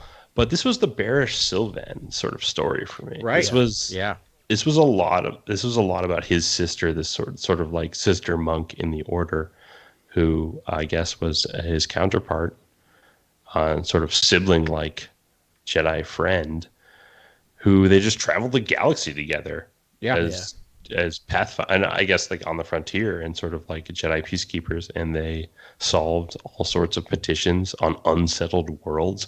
So cool to see that frontier office, the Jedi Frontier Office or whatever it was called. Yeah. And they talk to a droid who's like, there's 201 petitions on unsettled sectors, and like you could like select whatever job you wanted to do. I was like, oh, this is the game Ben wants to play. Absolutely. If you need me, I'll be in that place. I was like the Jedi Frontier, like Jedi : Frontier. And I want 200 missions. I want 200 of them. And I'll be like, yep. Yeah, you want 201 petitions? Yeah, I'm like, should we just do this alpha, or like, okay. Alpha order, or I'll spend 5 days reading all of the petitions and being like, let me order them, and then okay. Yeah, it's kind of a great meditation on attachment, I thought. Yes, I'd love to talk about the flashbacks first. Connection and attachment. Yeah. Yes, flashback. Yeah, that's a good I think it's the sort of brother and sister relationship between Porter and Bear. Yeah. I mean, so they met as creche mates essentially, and we didn't get any of their apprenticeships and stuff, but they were both like very gifted, Padawans. And Porter Engle with the blade, and then Barish. Barash. Yeah. The Barish vow. Barish vow, Yeah, which is, of course, that's what the we'll talk more about the Barish vow later. Oh, yeah. But, she's talented in other ways, in sensitivity and reading emotions and sensing these things, and they were attached from an early age. And then I love that they were just, and then they were ultimately, people were worried about them becoming too attached, because we know how the Jedi feel about attachment. And they were separated, and so they decided to sabotage the system, which I'm not sure how that worked. Yeah. But they were like, oh yeah, I just can't do anything without my friend. And they ultimately put them back together again, which is just a while. Well, I think they did spend some time apart, and then they came back Right. together, and it was like no time passed. They were like, okay, we're back together. Yeah. Let's hang tight. Let's go. get back in the pocket. Yeah, but like it was mission accomplished. They didn't cover any of the stuff in between, but they were like, let's just sabotage the system and try and convince our elders that we can't operate without each other, and that's how we'll stay together. And it worked, which is like, oh man, the High Republic But they is work so well flawed. together because she's kind of the empath, Yeah. and he's the, I don't know, the swordsman or something. Yeah. You know, the offense. She's the investigator. Yeah, and he's an elite swordsman. Elite, and Elite, like doesn't need to hold the lightsaber to defeat you. Yeah, Also, just like teleports behind you and will have his saber around your neck. Yeah. Like he's got one he uses. In I guess he's the greatest lightsaber duelist of all time. of all time. I don't know. Yeah, great Well, so lightsaber, the go- great lightsaber design too for his primary. The lightsaber design is my favorite Yeah, ever. it's almost like a rapier, but like it's cooler. And then, then he's just got like a spare up his sleeve that no one sees, and just like a standard jammy jam that he always has, on backup. Amazing. And I love there was a scene where he runs across another Jedi, and like I think I don't know, are they Pathfinders? Wayfinder? Yeah, they're Pathfinders. They're Jedi yeah. Pathfinders. Right, That's fine. Pathfinders, and then with some people, they're setting up communication nodes, and they hitch a I want ride. to say his name was like Helion Voltes or something. Like Yes, that's what I want to say. His no, name was. I think that's dead on, man. Yeah, I think he so. was. I don't know if he was a Nautolan. Oh yeah, that species is so cool. Yeah, it's like a Nautolan. He was green and had a lot of head tendrils. Not one. It's something else, but maybe it's a version of Lula Talasova's like character. Yeah, one of the right, characters, but in like the- green yeah. instead of pink. So Yeah, exactly. That's exactly. Yeah. Right. Yeah, But it's good not call. Lula Tells Good Love. call. Her name's something else. so but the like the scene where he was like, I'm sorry, did you say your name's Porter Engle? And like immediately pulls out his lightsaber and he's like, let's like spar. And but he was They're like, the blade is here. yeah. And then- Oh, the blade. But he was just like, and Porter Engle's like, he's like, wait, you're Porter Engle? Porter Engle's like, why do you ask? And Barrish is like, you know exactly why he asked. yeah. The relationship was so good. Yeah. It's so funny. That was a great bit. And yeah, obviously he does this magic trick where it's like, oh, you thought I was in front of you, but now I'm not holding my lightsaber, but my lightsaber's still fending you off, and then oops, my other lightsaber's at your throat. And I was like, well, I mean, that's kind of cheap, that but happened. okay, I guess it's a little showmanship for the kids. Yeah, but it was fun. He was a fun Yeah, character. there's so many good lines in the comics. Obviously, the one I sent you guys where he's like, "No one tries to kill a Jedi twice," and then like she's later on, she's like, "They just tried to kill you Right, twice." Yeah. Wait, there's one moment where I think the mercenaries are shooting at Porter Engle, and they're like, "Jedi die! I swear, Jedi die! I've seen them Yeah. die." Like, the mercenaries just like unloading, and I was like, "This is dark. These lines are dark, but it's like also like it's funny given that it's a Most Jedi do die. We've seen, Order Right. 66, he would have shrugged off like the common cold. Like it was like he doesn't worry about it. He throws himself in. game. Anakin would have met with his match. Oh no, yeah, dude, Mace Windu would have been met his match. Like, there's no one. Yoda wouldn't have had anything on this guy. He's nasty. Yeah, Mace destroyed everyone if he didn't get the cheap shot. That was rough. Yeah. So That's why you want to see like Mace Windu Unleashed. Like that's the alternate history. yeah. Right? Alternate history is like Mace Windu Unleashed, where he just takes out Sidious. I know. takes out That's Anakin. why the Tartakovsky animations will always be like permanently in my heart, because you see like Full Metal Mace Windu in those. he goes images. full. Yeah, he takes out like a whole droid army by himself, and and does it with class. That was amazing. I would have liked to see some more of that in live action, but it was still the 90s. So, what are you gonna do? Yeah. Anyways, the siege's happening. That General Vice, that character. That was cool. I guess she says she's a Jedi hunter. Yep, she has a Beskar spear. That's right. Yeah. So she's able to fight. But again, it played out exactly how it was. It was like there was all this like pomp and circumstance leading up to Porter Engle fighting General Vice, which is like she's brought in to be. She's like it talks all this trash about being a Jedi hunter, and in like pulls out rocket launchers. Oh my god! And in 3 panels he disarms her, and she's just like doesn't. She hasn't even swung her blade yet, and the fight's over. Oh, yeah. That's where he like teleports behind her and cuts her cheek like an anime, and it's like, wow, okay, this guy's fast. It's kind of great. Like that's not the question of the series, right? The blade is not in question, really. It's just like that name is it's everything. Is solid. Yeah. He's got a way to go. Thought, well, what did you guys think about like the tragic message of the Barish story with the prince and the princess and sort of their deceit and. I thought she was. And then her being like, "Wow, I sympathize with you guys as sort of this loving couple with a newborn on the way, and the child would be affected by this sort of like, dinosauric sort of like antiquated rival tribalism." Yeah, it was kind of a beautiful. In a bad way story, but like I agree with Ben. It felt like a little harder herself because it's like you can't have it both ways. A bit of trying to back your way into explaining. Yeah, sorry, you cut out for a minute. I thought you had stopped.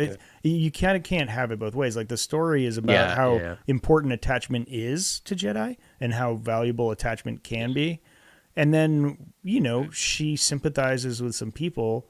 She gets it wrong because they were being nefarious and were lying. But like she's still like her compassion is her strength, and now she's like, I can't trust my compassion anymore. I need to go think about things. And so it's kind of telling 2 stories that are moving in the opposite direction. Yeah, and it's interesting. This might be a good place to start, but it feels like Sewell thoughtfully trying to kind of back his way into explaining what the Barish vow is and the origins of that, which So let's talk about the Barish vow. Right, the Barish vow. So let's go to Vader series, like early Vader, way early Sewell Vader, 3. Right?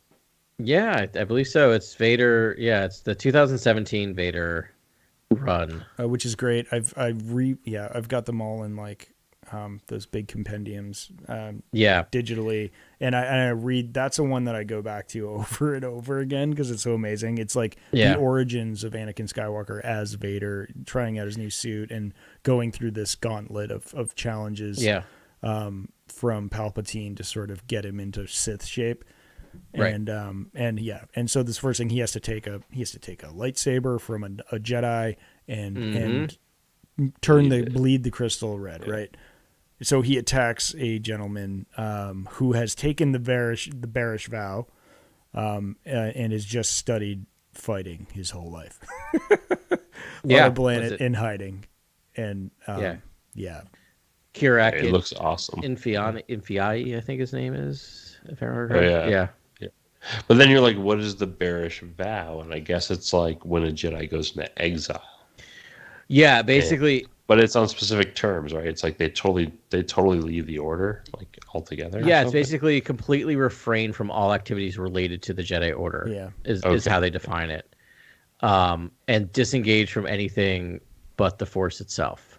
Right. I sort of look at it as a sabbatical. It's like an unlimited sabbatical. Like take the time you need to figure out your craft and where you're really headed, and But it's also it's meditation. It's trying to figure out your place in the universe.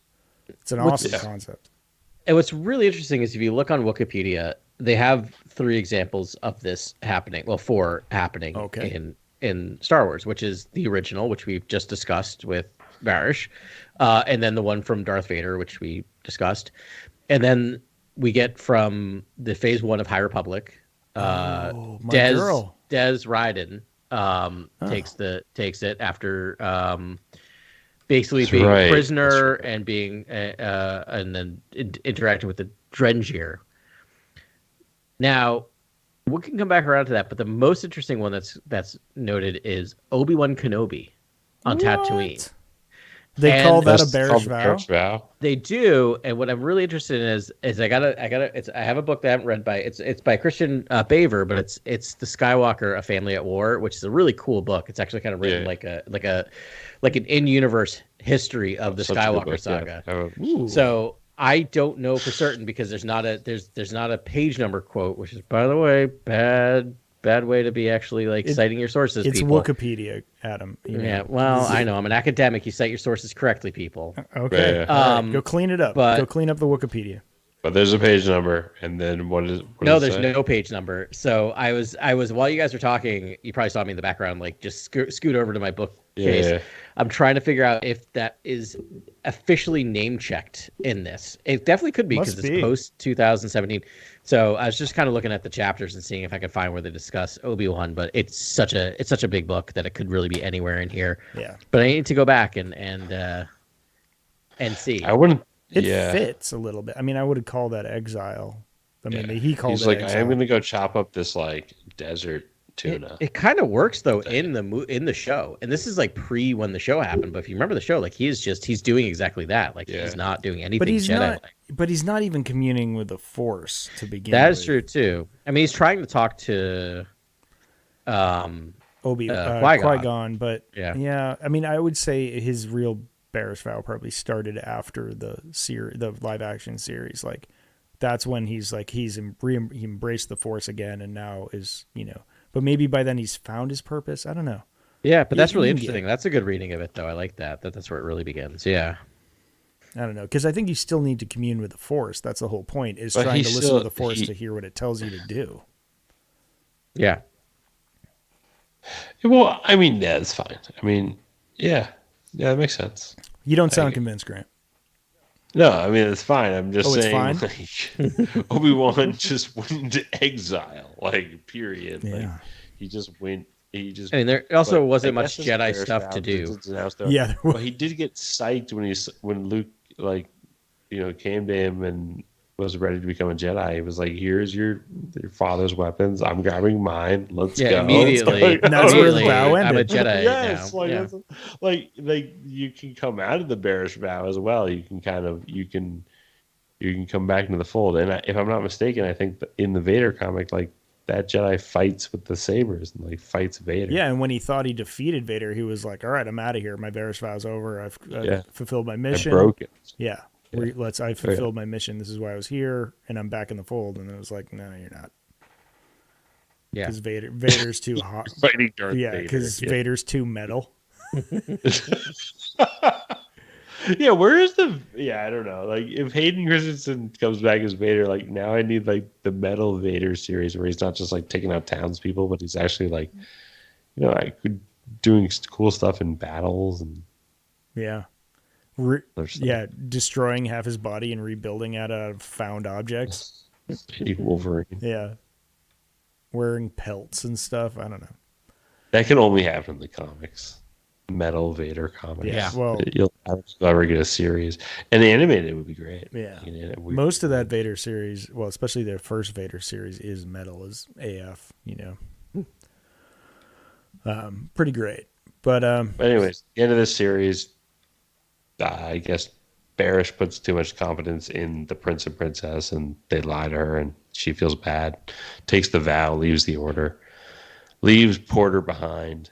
And then the next series is going to be called The Broken. the Broken Blade, right? The Broken Blade. Yeah. Yeah. So I guess we'll see the next gonna phase be- for him. We'll see what happens there. Yeah, bummer, man. And I feel I don't remember. So it was the first book, right? Like Light of the Jedi. That was also a Sewell book, right? Yeah. Yeah. Correct, yes. Where Porter Engel was in it, and I feel like he was still sort of like mourning Barish. I mean, they established early that Barish is a Kage. Kage is yeah. what I assume. Very cool species. Yeah. Yeah, with green eyes, like bright Green eyes and white everything, like albino, pretty much. Other than that, silver hair. yeah, silver hair, just like beautiful. And it was cool little twist where they're like, "Oh yeah, my species, like we remember everything from birth," which is like bonkers. Oh yeah, that was Right. weird. weird. And then Yeah. Porter's Ikrukian. Oh, thank you. He can live for hundreds of years, and she's like, you'll, sooner or later. Your life's, you live for a long time. I'm only here for a short amount of time. Yeah, pretty cool. The Ikrukian, like, it's wild. I was like, doesn't he look like Hellboy to you? I'm not even a comic book guy. Yeah, definitely very Hellboy-esque. Yeah. Yeah, I'm like, I expected to see his earlier self with horns, Like, I didn't understand. He has these two stumps on his like forehead, and they're disconcerting to me because all I can think of is Hellboy. But I'm like, shouldn't those be horns or something? But all right, whatever. They do very much look like Hellboy's like shaved down horns. Yeah, right. Totally. Good call. Anywho, he such a good comic. Good comic, great character. Probably my favorite of the. It's really great. Yeah, and once again, 4 issues was perfect. Like I like that they will mess around with the lengths of these, depending on what it needs to say, what it needs to tell. Darn right. Well, okay. I feel like we've gotten there. More High Republic to come, but next week, most importantly, we're gonna get the Mandalorian finale, which is gonna be bonkers. I can't wait to A, watch it, and B, talk to y'all about it. If you're on, we don't really know when we're gonna do the pod yet, but please follow us on on all the things. Give us 5 stars, por favor. That's French for please, and. Not really. It's Italian? Right. It's okay. Close. Danish? Closer. Weirdly closer. Oh, further away. Spanish. If you could do that, that would be super. And also, if you follow us on YouTube, you'll get a little alert when we go live. We're trying to do this regularly, but you know what? We're doing our best, and that doesn't seem to happen with schedules. But we'll probably do it as close to Wednesday as we can. And tune in, chime in, talk to us. How are you feeling? What did you see? If you want 500 more theories on the armor, I think we will. I don't think we're gonna need any theories after next week. But so you can never take the armor from me. Nah. We're ending it just. I will. But the other thing is just to remind everyone that the week after that is going to be Jedi Survivor week, and is that right? And we're going to also read the Battle Scars book for that. So man, I'm going to burn through that game in I know 1.5 days. I know. Grant's that guy that races through the story just to say he's done the whole game, and then he goes back. Grant and I are like polar opposites with video games. Like I want to do everything but the story in a video game, but for this one, I'll focus on the game, on the story. I need to investigate every blade of grass in the game. Yeah, and then and like not move past. Like I just systematically close down as much as I can. I am the same way. I'm all you do like CSI grid search. I do. Actually, I'm all that's exactly what I do. I'm all side missions first, because then when you play the main missions, they're like it's like playing a child's game at that point, because you're all OP. You just crush everyone. I'm trying to do some Grandmaster work on Fallen Order to like get myself into shape, but that game is hard. Oh, nice. It's real hard. I forgot how hard it was. Yeah, I just thinking back to it. Anyone can destroy you. I'm like, oh my gosh, like how do you even supposed to like block? Like, it's hard. I remember how I don't know how many times, but that Dark Jedi fight. Like that one, that might have been like 50 times I had to attempt that, because I was not powerful. Wait, Malicos or Malicos? 15, I think. At 14. He had my number. Yeah. Like no one else. But that one was just so infuriating to me that I just. Yeah, you got shredded. That was one I could not quite do. I gave up. I went to sleep, and I woke up at like 5 a.m. and my brain had like clicked, and I went and beat it. Like, do you ever do that with video games? Wait, absolutely. You gotta walk away. You gotta walk away after a while. And like your brain solves it in sleep. Like the brain figured out the pattern in the sleep. And I was just like, and then I just they one try conquered it at 5 a.m. That's how I beat Gana and Give Me God of War on God of War Ragnarok. For those that care, that's like I needed to walk away twice. Twice I needed to walk away, and the third day I came back. I was like, the dog on a walk. Yeah. Oh yeah, no, your brain has got to be like, okay, it's this move, it's this move, it's this move. Oh wait, if I do this, it's this move. It's all just figuring it out in the counters, but the counters are hard and for some reason harder than tough. Yeah, they're real precise. Yeah. So all right, well, it's super. Everything's super. So that's what we're doing next week. It's been a long pod. We appreciate you guys listening to us, and we'll see you next week. Appreciate you. And as always, may the force be with you. This is Grex Kondak signing off. For the latest breaking news, follow @CoreWorldNews on Twitter and Instagram. Thank you and good night. Remember, the Force will be with you always.